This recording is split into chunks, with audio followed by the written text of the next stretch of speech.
2022년 12월 23일 보문정교회 매일 성경 묵상을 시작하도록 하겠습니다. 오늘 함께 나눌 말씀은 요한일서 3장 1절에서 12절까지의 말씀입니다. 제가 읽겠습니다. 보라, 아버지께서 어떠한 사랑을 우리에게 베푸사 하나님의 자녀라 일컬음을 받게 하셨는가. 우리가 그러하도다. 그러므로 세상이 우리를 알지 못함은 그를 알지 못함이라. 사랑하는 자들아, 우리가 지금은 하나님의 자녀라. 장래에 어떻게 될지는 아직 나타나지 아니하였으나 그가 나타나시면 우리가 그와 같은 줄을 아는 것은 그의 참 모습 그대로 볼 것이기 때문이니 주를 향하여 이 소망을 가진 자마다 그의 깨끗하심과 같이 자기를 깨끗하게 하느니라. 죄를 짓는 자마다 불법을 행하나니 죄는 불법이라. 그가 우리 죄를 없애려고 나타나신 것을 너희가 아나니 그에게는 죄가 없느니라. 그 안에 거하는 자마다 범죄하지 아니하나니 범죄하는 자마다 그를 보지 못하였고 그를 알지 못하였느니라. 자녀들아, 아무도 너희를 미혹하지 못하게 하라. 의를 행하는 자는 그의 의로우신과 같이 의롭고 죄를 짓는 자는 마귀에게 속하나니 마귀는 처음부터 범죄함이라. 하나님의 아들이 나타나신 것은 마귀의 일을 멸하라 하심이라. 하나님께로부터 난 자마다 죄를 짓지 아니하나니 이는 하나님의 씨가 그의 속에 거함이요 그도 범죄하지 못하는 것은 하나님께로부터 났음이라. 이러므로 하나님의 자녀들과 마귀의 자녀들이 드러나나니 무릇 의를 행하지 아니하는 자나 또는 그 형제를 사랑하지 아니하는 자는 하나님께 속하지 아니하니라. 우리는 서로 사랑할지니 이는 너희가 처음부터 들은 소식이라. 가인같이 하지 말라. 그는 악한 자에게 속하여 그 아우를 죽였으니 어떤 이유로 죽였느냐. 자기의 행위는 악하고 그의 아우의 행위는 의로움이라. 아멘. 요한일서 3장 1절에서 4장 6절까지는 하나님의 자녀로서 어떻게 살아가는지에 대해 말하고 있습니다. 특히 요한 사도는 영지주의를 저격하며 서신을 받는 성도들에게 구별되어 깨어 있을 것을 명령하고 있습니다. 영지주의의 특징은 영은 선하고 물질은 악하다라는 비성경적 이원론을 주장합니다. 이런 잘못된 이원론은 기독교 교리 및 성도의 윤리적 생활에 있어 몇 가지 치명적인 오류를 낳습니다. 그들은 우선 교리적으로 그리스도의 성육신을 부인하는 무리입니다. 이유는 인간의 육체는 악한 것이므로 그리스도가 육체로 올 리가 없다는 주장을 하기 때문입니다. 그러나 요한은 하나님께 속한 자는 하나님의 영과 적그리스도의 영을 분별하는데 영 분별 기준은 바로 예수께서 육체로 오신 그리스도이심을 시인하는 데 달려있음을 밝히기 때문입니다. 요한일서 4장 2절에 3절입니다.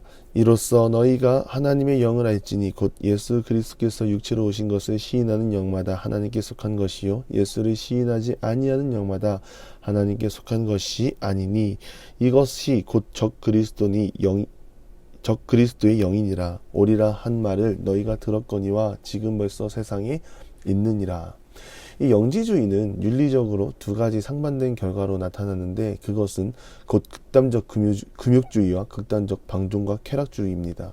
인간의 육체는 악하다라는 관점에서 육체는 가혹하게 취급되어야 한다는 극단적 금욕주의가 파생된 것이며 또한 물질의 세계는 원래 악한 것이므로 기존의 도덕체계를 깨트리는 것은 하나님의 법을 깨트리는 것이 아니며 따라서 전혀 잘못이 아니라고 하는 도덕적 방종과 쾌락주의가 파생된 것입니다. 이런 분위기 속에서 요한은 믿는 그리스도인들에게 말합니다. 진정한 하나님의 자녀들은 거룩하신 주님을 만난 날을 소망을 가지고 현재의 삶에서 성결과 구별된 삶을 살아야 할 것을 선포하는 것입니다. 그리고 죄와 불법을 자행하면서도 죄를 인정하지 않는 마귀의 자녀들의 형태와 대비적으로 하나님의 자녀들은 불의를 행하지 않으며 오히려 의를 적극적으로 행하는 자들이어야 함을 깨우치고 있는 것입니다. 요한 사도는 오늘 본문 3장 1절에서 말합니다. 보라, 아버지께서 어떠한 사랑을 우리에게 베푸사 하나님의 자녀라 일컬음을 받게 하셨는가 라고 말하는 것입니다. 하나님이 우리에게 베풀어 주신 십자가 사랑은 우리가 너무 잘 압니다. 하나님의 사랑은 멸망받을 죄인을 구원하신 놀라운 사랑입니다. 우리는 본질상 진노의 자녀였습니다. 의의 자녀가 아니라 죄로 죽을 수밖에 없었고 사망의 늪에서 스스로 구원을 찾고 소망을 찾을 수밖에 없는 존재였습니다. 우리가 전도서를 묵상해서 알지만 인간에게 아무리 크신 하나님의 지혜가 있다 한들 그것을 하나님을 위해 쓰지 않고 세상을 위해 자기 만족을 위해 쓰기로 작정한다면 충분히 인간도 그럴 수 있다는 것을 보여줍니다. 안타깝게도 사람은 의의 자녀가 아니기 때문에 우리가 날마다 하나님께 붙어 있지 않는다면 그런 삶을 살 수밖에 없다는 것입니다. 사람을 깎아내리는 것이 아니라 현실을 인정하고 받아들여야 한다는 것입니다. 나는 다르다고 그렇게 흔들리지 않을 자신이 있다고 생각하는 순간부터 우리는 넘어지기를 반복할 것입니다. 한계에 부딪히는 인간을 하나님께서는 자신의 아들 예수 그리스도를 십자가에 못 박히게 하셨습니다. 사망의 권세를 끊어내고 영생하는 소망을 주기 위해 대속제물로 예수님을 보내어 주신 것입니다. 보라, 하나님의 헌신의 사랑을 전하며 예수님의 오심을 받아들이지 않는 적그리스도와 다르다는 것을 말하고 있는 것입니다. 그러한 십자가 사랑으로 우리를 자녀 삼아 주셨습니다. 사도 바울이 사용하는 자녀의 헬라어 원어는 휘오스입니다. 이것은 법적인 관계를 뜻합니다. 그러나 요한 사도는 조금 더 깊은 표현, 테크나를 사용하였습니다. 이 말은 혈육의 관계, 핏줄이라고 말하는 것입니다. 십자가의 사랑은 우리를 하나님과 자녀 사이에 의한 핏줄이라고 말하는 것입니다. 하나님께서는 우리를 자녀 삼으시기 위해 말로 하신 것이 아니라 자신이 직접 십자가에 못 박히시면서 어둠 가운데에서 우리를 건져내신 것입니다. 오늘 우리에게 그러한 사랑이 있기에 살아간다는 것을 꼭 기억하시고 하나님이 우리에게 베푸신 사랑을 날마다 바라보며 나아가는 하나님의 사람들이 되기를 바랍니다. 우리는 하나님의 자녀입니다. 그러나 때론 우리가 삶을 살면서 내가 하나님의 자녀라고 말하기에 부끄러울 때가 있다는 거죠. 십자가의 사랑이 있음에도 십자가의 죽음을 헛되게 하는 우리의 모습을 보고 때론 좌절하고 낙심하고 하나님으로부터 숨는 것이 익숙합니다. 그러나 여러분 기억하십시오. 아담과 하와가 숨었지만 하나님은 보고 계셨습니다. 그렇다면 우리가 어떻게 해야 할까요? 하나님을 완전하게 떠나야 할까요? 절대로 하나님이 원하는 모습이 아니라는 것입니다.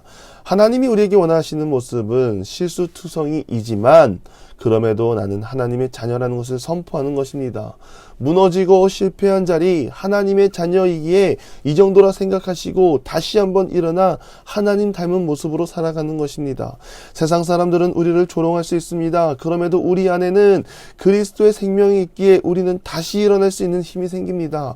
요한일서 2장 1절에서 말합니다. 만일 누가 죄를 범하여도 아버지 앞에서 우리의 대언자가 있으니 사탄이 원하는 것은 우리가 무너진 자리 찾아와 죄책감을 들게 하며 하나님의 사람으로 하여금 믿음을 저버리고 하나님을 떠나게 하려고 하는 것입니다. 하지만 우리가 하나님의 자녀가 된 것은 그렇게 쉽게 떠나고 말고 할 문제가 아닙니다. 십자가의 사랑으로 우리를 자녀 삼아 주셨는데 우리가 그러한 일로 하나님을 떠날 수 없습니다. 그럴 때마다 우리는 십자가 앞으로 나아가야 합니다. 대언자 예수 그리스도의 십자가 앞으로 나가고 소망 없는 자의 말에 흔들리지 말고 영원한 소망을 향해 나아가는 하나님의 사람들이 되기를 바랍니다. 그 자리에서 말합시다. 이러한 모습일지라도 나는 하나님의 사람입니다. 나는 하나님의 자녀입니다. 그리스도 안에 있는 자에게는 분명 변화가 따라옵니다. 지금은 연약한 모습일지라도 후의 모습은 세상 사람이 상상할 수도 없는 하나님의 사람으로 변할 것입니다. 그러한 미래가 있기에 우리는 하나님을 떠날 수 없고 소망 없는 자가 아니라 소망을 가진 자로 살아가야 합니다. 부활의 소망이 우리에게 있고 천국 소망이 우리에게 있습니다. 그렇기에 오늘도 부족한 모습일지라도 우리는 하나님을 닮아 하나님의 영광에 합당한 삶을 살아가야 하는 모든 기도의 용사들임을 기억하시기 바랍니다. 예수님께서 다시 오시는 날 우리는 그리스도와 함께 다시 깨어날 것입니다. 우리의 부족한 모습은 다 거두어 주시고 영광의 그날 우리를 함께 깨워 주실 것입니다. 우리가 비록 이 땅에서의 삶은 무너지고 처참할지라도 우리의 소망은 하늘에 있습니다. 그렇기에 오늘도 우리는 하나님의 거룩하심을 닮아 깨끗하고 순결한 모습으로 살아가야 합니다. 더 이상 세상의 약함을 따라가지 말고 그리스도의 선함을 따라 경건의 모양은 있지만 능력이 없는 그러한 모습이 아니라 경건의 능력과 내면의 거룩을 지키며 하나님 앞으로 나아가는 모든 기도의 용사들이 되기를 간절히 축원합니다. 기도하겠습니다. 하나님, 우리는 하나님의 자녀입니다. 비록 세상의 질서 속에 살아가지만 그럼에도 우리는 하나님의 자녀입니다. 하나님, 하나님이 우리에게 보여주신 그 놀라운 사랑을 우리가 보고 매 순간 주님을 가까이 하는 하나님의 사람이 되게 하여 주시옵소서. 악함에 빠져 있더라도 다시 우리를 바른 길로 이끄시는 하나님을 가까이 하게 하시고 그러한 하나님의 콜링을 통하여 거룩과 경건을 옷 입고 나아가는 모든 그리스도인들이 되게 하여 주시옵소서. 예수님의 이름으로 기도드리며 이제는 우리 구주 예수 그리스도의 은혜와 하나님의 극진하신 사랑하심과 성령의 감화감동 교통하심이 하나님의 자녀임을 선포하고 거룩과 경건을 옷 입고 나아가기 원하는 사랑하는 보문중앙교회 모든 기도의 용사 위에 이제로부터 영원토록 함께 하시기를 간절히 축원하옵나이다. 아멘.